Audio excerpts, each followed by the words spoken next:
A very common scenario that I experience is clients that have had hip replacements and knee replacements. These are the two biggies, right? Hips and knees.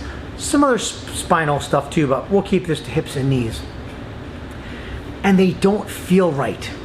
Whether it's like a woman I just had a few days ago who described herself after having a hip replacement as, she said that she felt that the mold had not been poured back correctly. That was how she described it. It didn't feel quite the way it used to, right?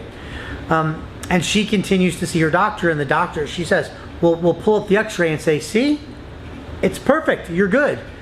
And my client's like, I'm not good, they don't feel well. And her physician responded with, you're never gonna be as good as you once were. This may be the case, but listen, unless you've tried working with a certified muscle system specialist, you can't be that confident that you will never be the way you were. You might be, you might not, but you might be. You should give it a chance.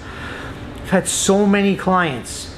The surgery was successful. The rehabilitation, the PT, they went through it. At the end of their designated insurance-approved sessions, they were dismissed. Sometimes they were able to get more sessions added on, but sometimes not. And then they were kind of left to their own, and they don't feel well still. And whatever it means to you to hear that sentence.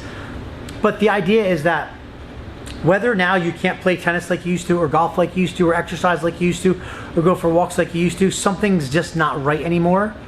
Well, that's what I'm getting at. So let's wrap this up. This is already longer than probably anyone wants to listen to. If you've had a joint replacement, you've done the therapy, you were diligent, you did what you're supposed to do, the surgery was a success, and you still don't move well and don't feel well and can't move your body the way you want, just call me. Step one, we do the evaluation. Let me figure out what's going on from my perspective. I will look at you very differently than anyone else has, unless you've worked with a certified muscle system specialist before.